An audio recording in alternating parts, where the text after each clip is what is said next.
Thank you and welcome. Good afternoon, everybody, on Wednesday, April 30th at 3:04 p.m. to our 10th meeting of the 911 Services Enterprise. I'd like to start with some introductions before we get into the agenda. Thank you, Michael. This is Daryl Branson, Telecom Program Section Chief for the Public Utilities Commission. I wanted to introduce Savannah Vinson, who goes by Sage. So Sage Vinson, who will be taking over as the staff administrator for the enterprise. Lori Dean, if a certain bill is signed by the governor, her primary program, which is the Telecom Relay Service Program, will be transferred to the Colorado Department of Human Services. So we will unfortunately be losing Lori, as well as another staff member that many of you are familiar with. Not losing them from the state, though, so that's a good thing. And Sage is also, I think, as Lori said earlier before the recording started, a rock star. So we know that we're keeping you in good hands. I don't know if the board members who are on want to introduce yourself to Sage, but otherwise I'll turn it back over to you, Michael. Thank you, Daryl. Welcome, Sage. Lori, we will be sorry to see you go in that eventuality of the bill signing. Michael Berry, I am the chair of the 911 Services Enterprise and the director of Summit County 911. Matt Gates from Montrose, vice chair. Carrie Annie, and I'm the industry representative from Charter Communications and formerly had Daryl's job at the commission. And so, yes, Lori, we will miss you. And I'm assuming the other person's Holly Bice, Daryl? Oh, that's a tough one, but definitely welcome, Sage. Look forward to working with you. I'll go. I'm Kirsten Grooms, and I am legal counsel from the Attorney General's office. Right. Thank you. Again, Lori, thank you for everything you've done for us up to this point. We know that Sage has everything she needs to be successful going forward. So thank you for that. And just to complete the list, we have a couple of board members who are not present today. That's Andrew Dameron with Denver 911, and Amy, is it Book? Is that how she pronounces it? Book? I think so. Sure. You probably want to find out for sure, Sage, and not rely on me. Amy Book, who is the fifth board member. And I hope to stick around for a little bit longer while Sage shadows me and my trainer. And I'll wait until that last meeting to say my goodbyes. But thank you very much. It's been wonderful, and I've enjoyed it immensely. And thank you all for the warm welcome. I greatly appreciate it. All right. Thank you all. Appreciate that. Next up is our discussion and approval of the minutes from April 21. Kirsten, quick question. So we haven't technically approved the bylaws yet, but we do have 3 out of 5 board members here. And that is what we have described in our bylaws as a majority being a quorum. Are we clear to discuss and make a motion to approve the previous minutes? Yes, as long as it's in line with what's in the bylaws, yeah. Okay. I know they're not approved yet, but Any discussion or yes, Matt? Oh no, I'll wait until discussion's done. Seemed there were a couple of things that were still outstanding that somebody was going to look into. And I guess sorry, dispatch is dinging me. I guess I'm not clear that those got answered satisfactorily. I can't remember if it was Kirsten, you were going to look into some things. Where are we at on those? From the bylaw side? Yes, thank you. Yes, there was the question about the powers, duties, functions that we probably will need to make sure is as part of the MOU with DORA, but there was a question as to what, if anything, we should have in the Article 1 preamble of the bylaws. There was the reimbursement, the compensation reimbursement policies from DORA. And those are the only notes that I have as outstanding. So it sounds like we're still waiting on answers on those. Correct, Kirsten, unless you have something about them. I had elected to leave those off the agenda right now because I thought the more pressing topic was our kind of project setting and community outreach side. So I wanted to focus on that for the time being. Sure. Okay, I'm just getting clarification. It sounded like maybe you wanted to add to the agenda approving the bylaws. No, I just wanted to make sure we were allowed to approve the minutes based Even on though we don't the have the quorum, even Alright. though we don't technically have signed bylaws yet. Okay.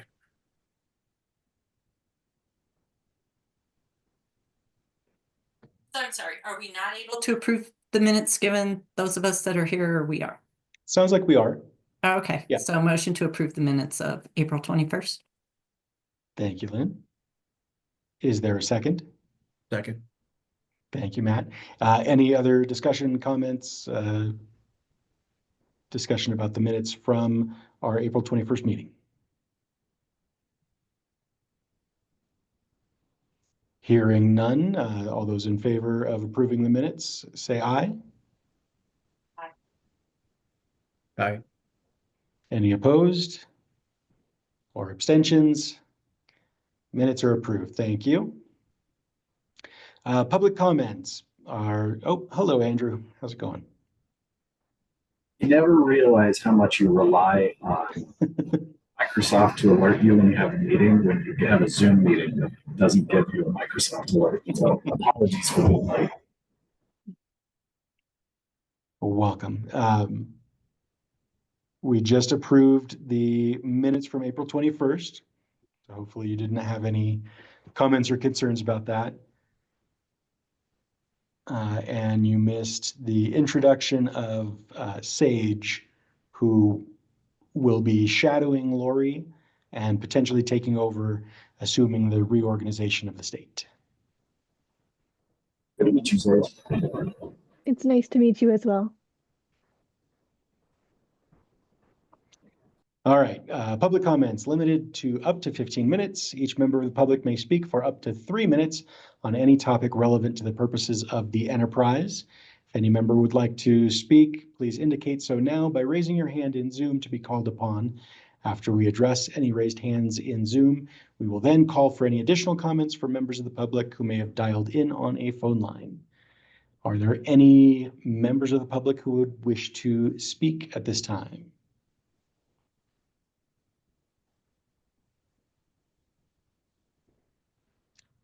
Seeing no hands in Zoom, is there anybody unable to raise their hand in Zoom who would like to unmute now and be recognized?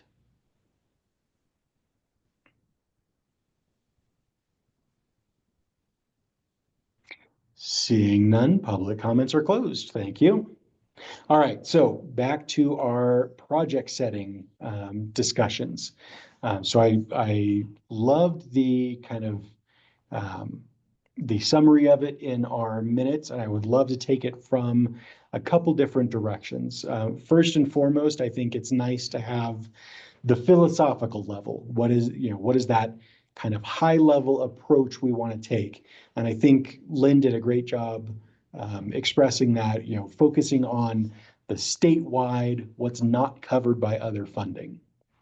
And then from that philosophy, then we get down into the more nuts and bolts examples, things that were brought up, including GIS projects, cybersecurity, the Colorado 911 Resource Center, statewide training, and public education were the big ones that came up.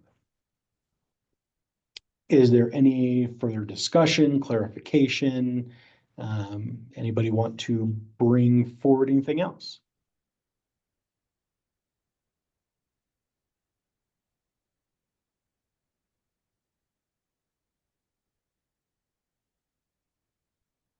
All right, everybody comfortable with that kind of philosophical high level and those example projects?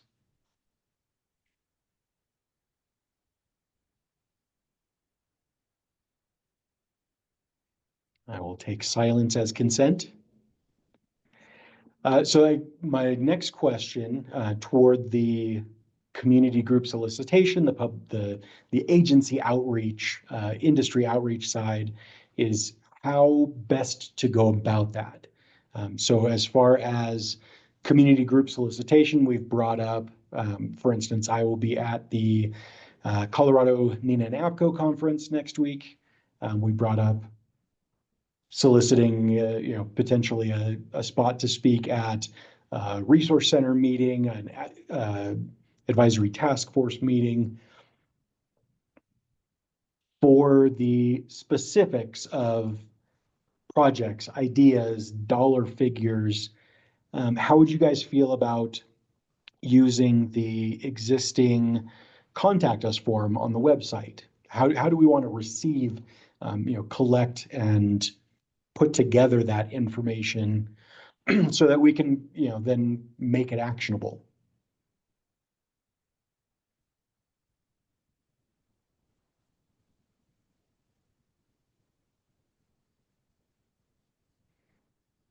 Just so I understand, Michael, oh, sorry, my video, my other screen keeps cutting out. So just so I understand, so the purpose, so the task force meetings, the NINA APCO meeting, et cetera, we want to be able to overview kind of what we are, who we are, how we're going about this, and then solicit getting information and ideas on what people feel like ought to be funded, and give them some direction on where to submit those ideas or information, et cetera. Is that where you're going? Yeah, that's how I see it, Okay. and that's how I think we discussed it at our 21st meeting, is, getting out there, making sure people know who we are, what we're doing, and then asking them so that we can set our priorities and eventually therefore set our budget and eventually therefore set our fees. Andrew, yes. I think, what if we were to, on the website, and we could send the link out, but if we were to create a Google form that has the various categories in which we are allowed to do things, and basically say, hey, select one of these and put in your idea. That way we're kind of putting some boundaries on the submission, and kind of focusing people's thoughts in that direction. I like Yeah, that idea. I think it would be good for them to kind of express how they believe it fits into one of those allowed areas to be covered. And then maybe also, I mean, I know we want to get some information fast, and eventually they would have to provide more detail, but I think to the extent we could kind of identify some categories of information we think they should include, rather than just a long narrative, however they just want to say it. I think that would be helpful too, in discerning things that kind of will identify for us whether it does or doesn't, looks like it does or doesn't fit into some of the categories we were already talking about, like, who's it going to impact, the whole statewide versus not statewide, what other areas of, opportunity are there to get these funds, is it going to, is it a matching fund type of, anything of some of those things that we were talking about might be relevant here to kind of have them, if they know, address that as they're submitting it into the form. Okay. Daryl, Just a technical note, we can support another form on the website. I don't know that we can support file attachments through Google Forms. So I think, that type of mechanism would lend itself towards shorter comments. I'm not going to name any names, but there are members in our community that like to be a little verbose. So if they want to provide longer comments and if you want to allow that or facilitate that, maybe we could have them just email those documents to Sage, and then Sage can share them out to the rest of the committee. fair. And I think my only concern at this point is making sure it stays relatively high level, but still clear so that, because we need to be able to just set our priorities and budget. We're not actually taking solicitations at this point. It is how I see it. That makes perfect sense. Thanks.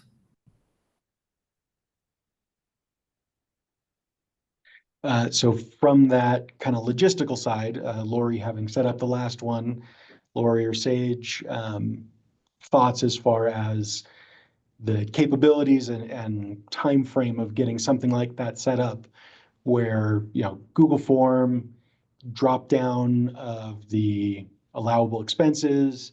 I'm thinking agency contact information, some kind of text box for project overview, a cost estimate, an explanation of who or how it'll be impactful. Did I miss anything there, Lynn? I would include at the beginning a link to the statute that, just so you know, the statute specifies how the board can collect and distribute funds. Please go here and read up on it before submitting, even if they just browse it, and then we can say, okay, of the stuff that you just read, here's the categories. Please select one and tell us what it is. Yeah, That. absolutely. And I would also say a disclaimer, like I said, about we are soliciting ideas, not soliciting projects, submissions.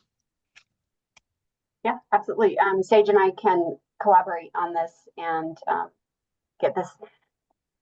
I would imagine we could have the form I'm off on Friday, so sometime next week. I believe What do you that think, timeline Sage? would work well with me as well. Okay. It would work Sometime well. by the end of next week, so we could get that done. Awesome.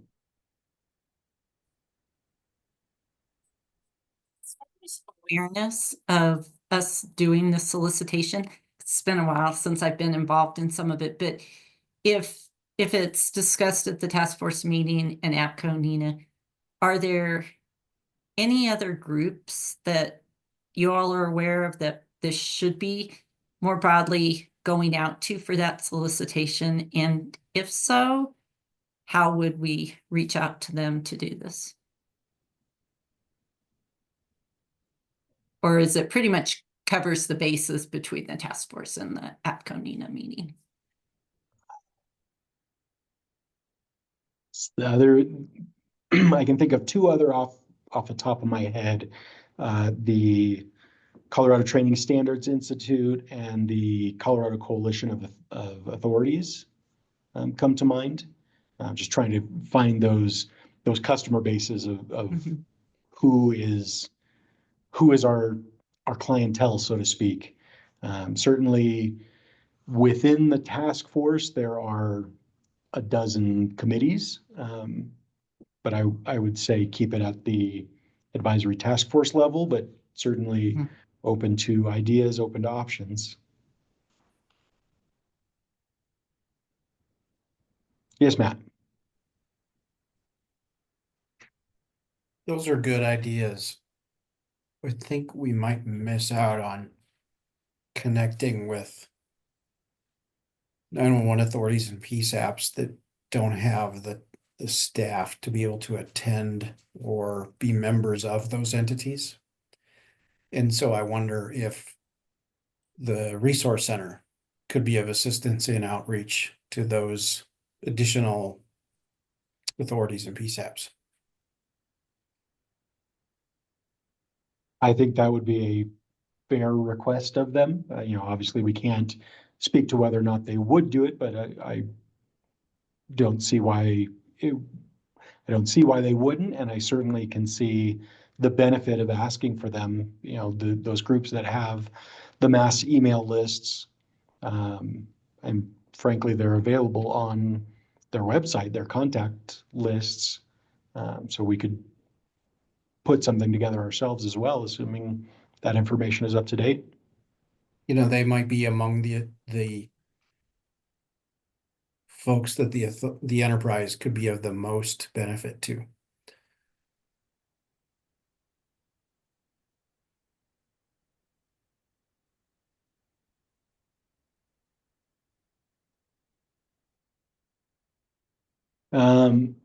Yes, Daryl.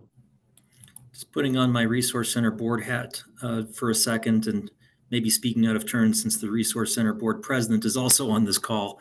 But that is exactly the sort of thing the Resource Center is around to do, is to help facilitate that kind of communication. So I don't think that will be a problem at all.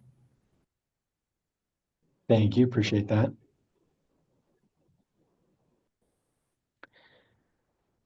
Toward that next step, where my brain is going is I would love to put together a kind of an intro letter. We are the 911 Services Enterprise. Here is what we're looking for, here's who we are, here's what we are, here's what we're looking for. I'm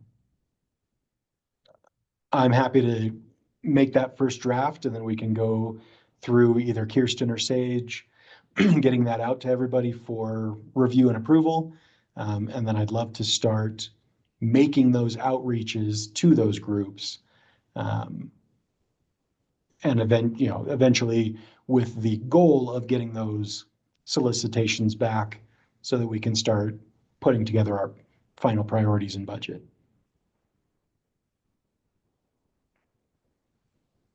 I think that sounds great. And so, yeah, towards that end, my question was, because I thought, isn't your APCO-NENA meeting coming up soon? Next week. Oh, there we go. So we need a quick turnaround on this. And then it sounds like we also need to just kind of decide too, the time frame that we would like the feedback by a certain date. Yeah, and for that, going back to kind of the timeline, we need to have something by September 1st at the latest. We need to have our priorities developed, the budget that will take, and what that means as far as a fee. Ideally, sooner than that would be better, but I know in talking with Daryl, September 1st is kind of the end of the line, the last latest. So yes, we would like to do it sooner than later. What is the reasonable time frame for that? With it being, May's tomorrow. That's May, June, July, August, and September. That's May, June, July, August. That's 4 months to get us to September 1st. So just a question, in order to figure out the kind of the budget request, so that the amount for that September timeframe, at what point do we have to be in the process? Can we say, well, generally we know that, there's a need for this much out there. We really think, we want to fund X amount of dollars across this, and not necessarily have specifically dedicated or selected certain projects. This can be based on just the input we get and the detail people give us, right? We don't have to be all the way through them, people having submitted projects and us determining, okay, these are the 5 we're going to fund, making up all this information, the 5 we're going to fund, and so it costs X amount of money, and therefore, you know, take that much and try and budget for it. How far do we have to be in order to make the estimate? I would say you're correct, at least the way I see it. I'll get to 1 second, Matt. The way I see it, you know, based on the feedback we received, the enterprise would like to prioritize these type of projects, and we would like to make $200,000 available toward this type of thing and 300,000 toward that type of thing. We don't need to specify this county is getting this and that authority is getting that. But we do need to have, I think I would feel more comfortable with solid footing as far as project priorities and a dollar figure around what would go into that. Yes, Matt. Agreed. It comes down to the amount of the charge has to be based on what's in our adopted budget for that year. And I think that was, to me, that'll be the easy part.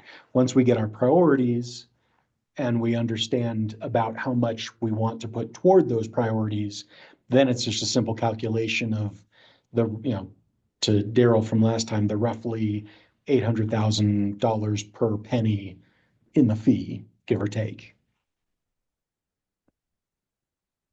So I think that step 3 is the easiest part.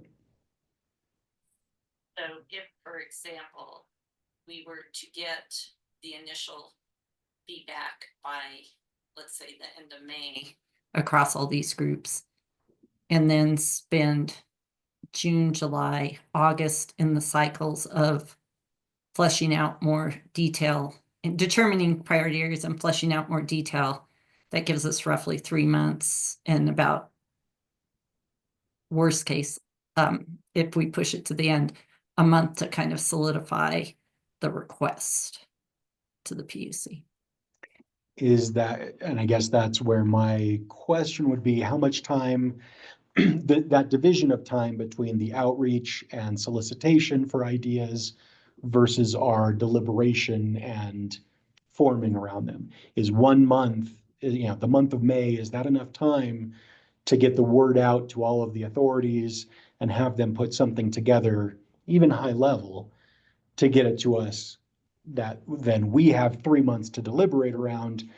Or would we be better served, or rather would they be better served, maybe giving May and June 2 months to the outreach portion, and then up to 2 months for us to compile that and deliberate?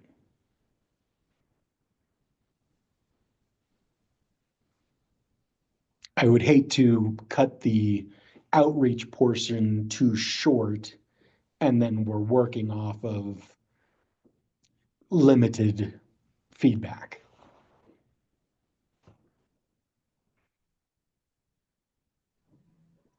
I would agree. I would be comfortable hearing on the side of feedback solicitation.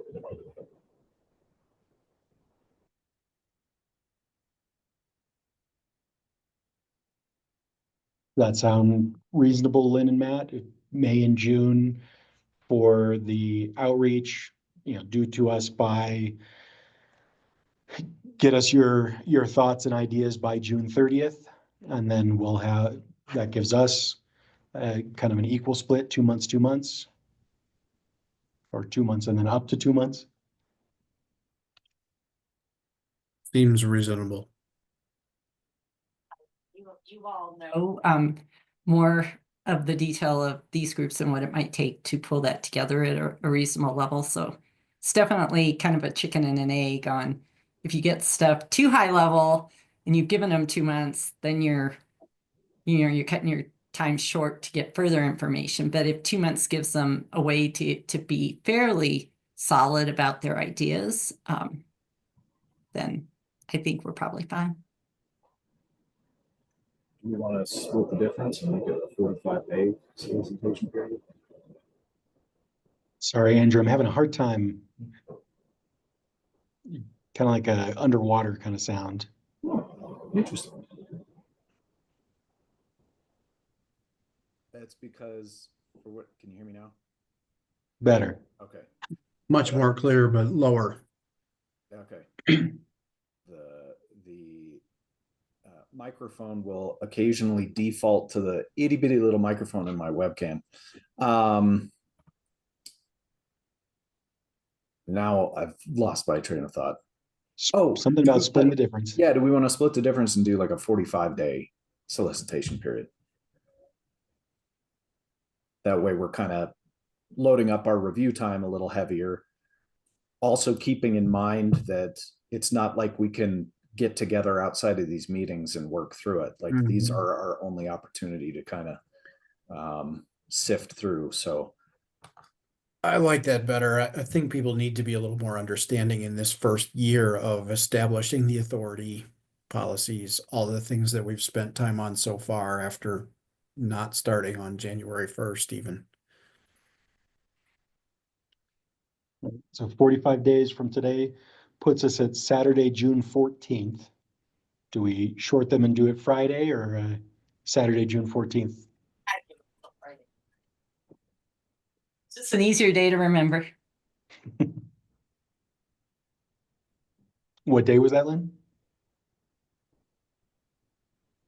Would that be Friday the 15th? Friday would be the 13th. Oh, the 13th. Oh, sweet. Oh, so that would short them a day. Short them a day to Friday the 13th, extend them out to the next week, we could go to Monday, Yeah, I could go to Monday. Monday the 16th. 16th. That way Joe can write all the way up through midnight on the 15th.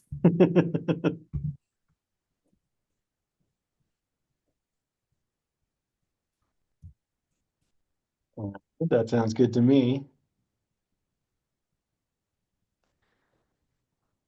What are we missing? What else have we not discussed that you want to about this?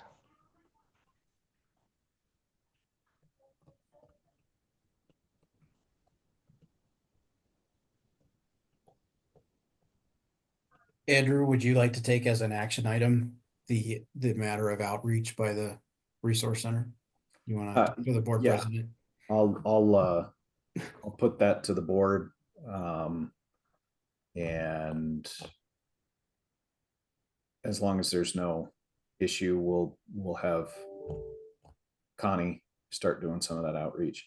So here's a question. Do we want to provide Connie with some specific talking points?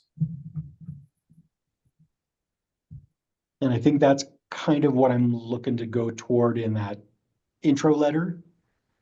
Are those talking points? Okay, perfect.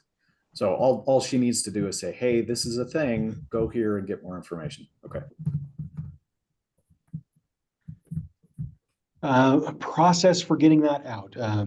So I can do that first draft. I'm assuming, obviously we don't have our own letterhead. Do I use Dora letterhead, Daryl or Kirsten, or do I kind of make up our own by writing 911 Services Enterprise at the top in the header? I will let Kirsten answer that. I was just going to ask Daryl if he knew. So it would probably come from probably we can make your own letterhead, if that sounds good.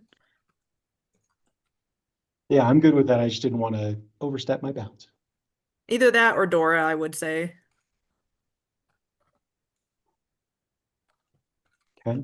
And then would you like me to forward it through you, Kirsten, or through Sage to get to the rest of the board for their feedback and opinions, or what's the best way to proceed as far as running that draft through before it goes out public? Either way, I can forward it, or if Sage wants to forward it, that works too. I'll forward it to both of you. Yes, Matt.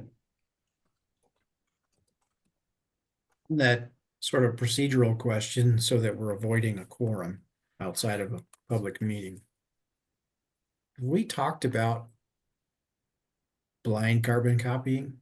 Sending to yourself and blind carbon copying to others, is that an acceptable practice or no?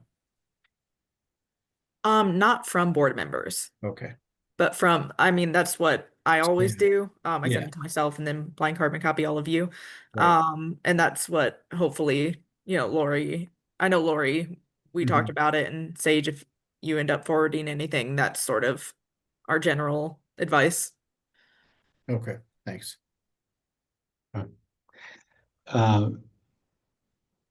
Lori, did you have something to say? Or, No, I just popped on. I was writing a text to Sage, and I was like, "Wait, I heard my name." So yeah, is this about the Blind making carbon sure- copying. blind copying and things like that? Yeah, just to avoid. Yeah, I've discussed that with Sage. So, but yeah, Perfect. Sage, if you need anything, Kirsten's your go-to for all that information. Okay, sounds good. I'll put that in my notes. Thank you. perfect. So that actually relates well if we can skip to the next meeting discussion in the agenda. So we had from our previous every other week meeting schedule, our next meeting would be next week on the 7th. Obviously, things got a little jumbled up with the last meeting and this meeting going a little out of order. I would say in order to get that feedback and make any edits to that intro letter, we're probably going to have a meeting, an open meeting like this, to have that discussion. Does that sound correct, Kirsten? We can't just like email back and forth like that. So Yeah. a poll went out. It was exactly split from the people who responded, 33% in each option. So my proposal for our next meeting would be to keep that 7th. Although my concern is, I believe it was Andrew and Amy are both out of town at different conferences, but you thought you'd be able to attend remote if that. So funny story, the conference I was going to was to present about 911 and 988, and SAMHSA was the one funding, and we got doged. So Okay. I am no longer going to Philadelphia. I'll be in Loveland with everybody else. Lovely. Yeah. So is everybody okay with keeping our next meeting on the 7th with one of the agenda items being this letter for discussion? Good here. Yep. Lynn, does that work for you?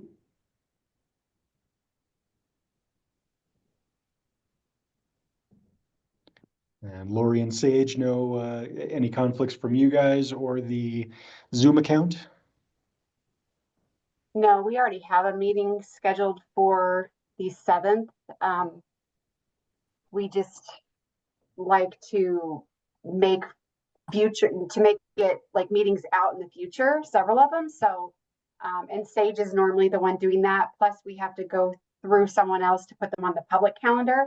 So the meetings that we can have that are on the schedule, it helps us out a lot. So if we're going to keep the 7th, then did we want to continue the 2-week cadence after that? Or do you think it's going to be another week one? I would think unless something crazy comes up, anybody else please chime in. I would think we can go back to the 2 weeks, 7th, 21st, etc. Does that sound fair? Good from Matt? Good from Andrew? All right. Okay. So we'll just go ahead and do that and get those on the calendars, get them on the public calendar. Obviously we have flexibility. It's just, it's nice to get them on there and reserve that Zoom account. And then anything else that comes up, we can figure that out when we need to. So thank Sure. you. Absolutely. Any idea, and maybe I can get with,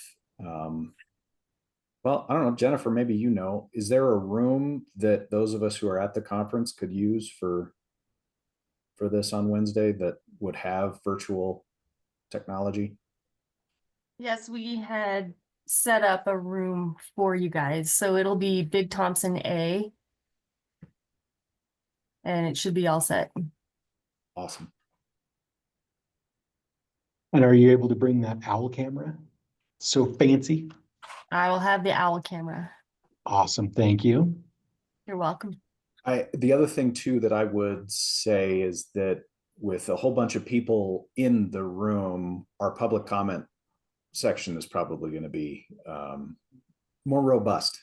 So maybe we just create space for that. There will be probably a lot of questions and folks who just want to talk. Noted. Thank you. All right, back up to any more discussion to be had around project setting and community outreach before we move on. I think we're in a good space. I think we've got a nice clear path that hopefully is well received and attended to. All right, legislative matters. Daryl, I don't know if you are aware, I saw the governor signed the long bill, but I didn't have a chance to go in. Are we beholden to anything as far as contracts, fees, et cetera, to our knowledge? To my knowledge, no. My last understanding was that provision was going to be removed in conference committee. I have not heard anything otherwise. So to the best of my knowledge, that provision was taken out. Excellent, thank you. Any other discussion of legislative matters, questions, concerns? Just had a quick question, because I don't remember. The bill that had the multi-language emergency alerts, and we conclude, right? We concluded, or did we get a final conclusion that that is not a mandate to spend the money on that, but it is that the funds can be used for that? So Is that the conclusion? the final wording in that bill is that the enterprise may fund, Okay, not shall fund, and which really doesn't change anything because that's already a service that's allowed under Section 104. okay, But yeah, Thank you. that's how it ended up. all right, thank you. Question, Daryl, maybe you know the answer to this. The funding mechanism for 911 being what it is, I don't think anyone in the state of Colorado receives federal funding outside of one-time grants for various things. Is that correct? I am not aware of any PSAP or governing body receiving ongoing federal funds except for the military PSAPs. Okay. Okay.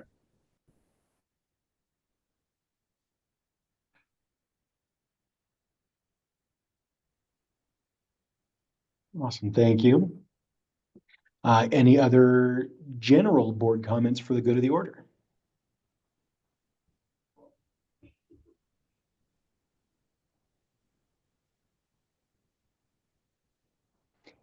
Hearing none. All right, action items. I'll get that first draft out and look forward to seeing everybody again next week on May 7th at 3 p.m.